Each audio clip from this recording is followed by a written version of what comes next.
Super Typhoon Sinlaku. Nakuhaan mula sa kalawakan kung gaano kalaki at lawak ang sakop nito. Eyeball landfall sa Saipan. Matinding hagupit patuloy na nararanasan sa ilang mga lugar. Magandang araw Pilipinas. Ito ang Pilipinas Weather ngayon. Narito ang ating update sa panahon. Kung bago ka lang sa ating channel, please like, share, and subscribe para lagi kang updated sa panahon.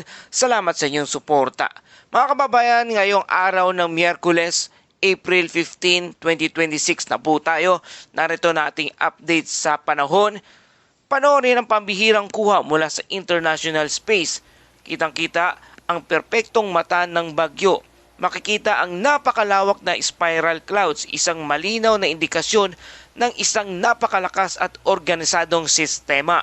Ayon sa Joint Typhoon Warning Center, maximum sustained wind nito ay umaabot na sa 280 km per hour at may pagbugso na umaabot sa 335 km per hour. Ibig sabihin mga kababayan, isa ito sa pinakamalakas na bagyo sa buong mundo ngayong taong 2026 at kabilang sa pinakamapanganib ngayong taon. Matinding epekto na ngayon ay nararanasan sa lugar ng Saipan at buong Northern Mariana Islands.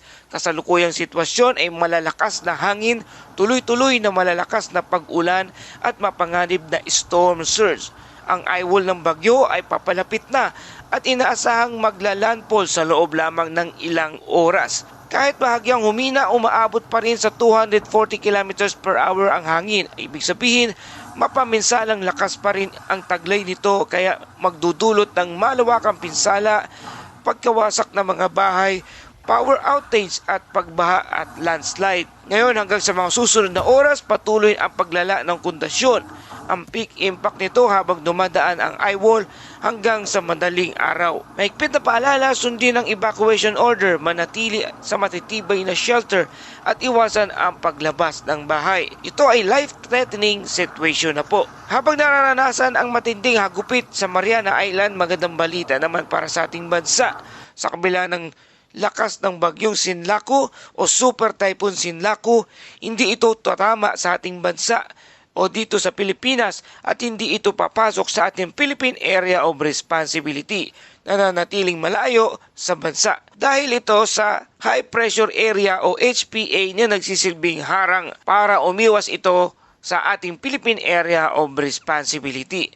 Gayunpaman, posibleng malalakas na alon, rip current, lalo na sa silangang baybayin ng mga lugar tulad ng Siargao. Sa kasalukuyang panahon dito sa ating bansa, sa ngayon mainit at malinsangan at may isolated thunderstorm.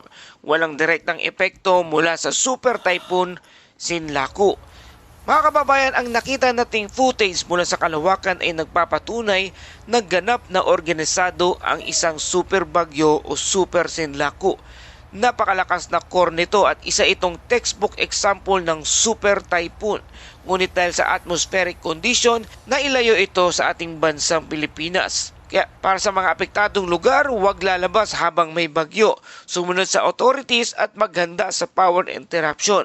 Para dito sa ating bansa, mag-ingat sa alon at bantayan ang panahon sa inyong lugar. At para naman sa kabuang panahon at kalagayan ng sitwasyon dito sa ating bansa, ang bagyong Sinlaku ay patuloy na lumalayo dito sa ating bansa at walang direktang banta sa ngayon. Mainit at tahimik ang kalagayan. Patuloy natin binabantayan ang Super Typhoon Sinlaku na nananatili sa labas ng ating Philippine Area of Responsibility o PAR. Ang lokasyon nito ay nasa layong 2,620 kilometro silangan ng Southern Luzon, na patuloy na taglay ang lakas ng hangin na 185 km per hour hanggang umaabot sa 230 km ang pagbugso nito na kumikilos pa west-northwest sa bilis na 10 km per hour. Kung mapapansin ninyo, bahagyang humina mula sa peak intensity, ngunit nananatiling isang napakalakas na bagyo at patuloy na kumikilos palayo dito sa ating bansa. Dahil ito sa Ridge of High Pressure Area o HPA sa Hilaga at ito ang nagtutulak sa bagyo na huwag pumasok sa ating Philippine Area of Responsibility o PAR. Magandang balita po mga kababayan, wala nga itong direktang epekto at walang malakas na hangin mula sa bagyo at walang malawakang pag-ulan na dulot nito. Sa ngayon, ligtas ang bansa mula sa direktang hagupit ng Super Typhoon Sinlaku. Bagamat malayo, posibleng maranasan pa rin ang bahagyang pagtaas ng alon, banayad na epekto sa silangang baybayin. Habang nananatiling tahimik ang sitwasyon sa bagyo, tingnan naman natin ang kasalukuyang lagay ng panahon sa buong bansa.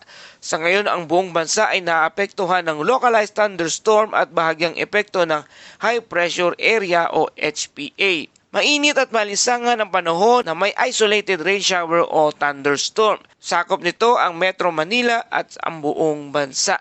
Posibleng epekto ay biglang boost ng ulan at pagkulog at pagkidlat at flash flood o landslide dulot ng matinding thunderstorm. Sa kabuuan ng bansa at dako namatay sa hangin at karagatan, mahina hanggang katamtamang hangin at banayad hanggang sa katamtamang pag-alon. Sa Eastern Visayas at Mindanao, ang hangin ay magmumula sa northeast to north winds na may alon mula 1 hanggang 2.5 metro ang taas. Sa North Luzon naman, magmumula ang hangin from southeast to east na may alon na 0.6 hanggang 2.1 metro ang taas. At natitirang bahagi ng bansa from northeast to north na may alon na 0.6 hanggang 1.8 metro ang taas. Wala po tayong gale warning sa ngayon. At ating temperatura na itala 24.8 degrees Celsius. Ang maximum temperature naman ay umaabot sa 33.2 degrees Celsius. Ibig sabihin, mainit at maalinsangan, mataas ang heat index lalo na sa bandang hapon.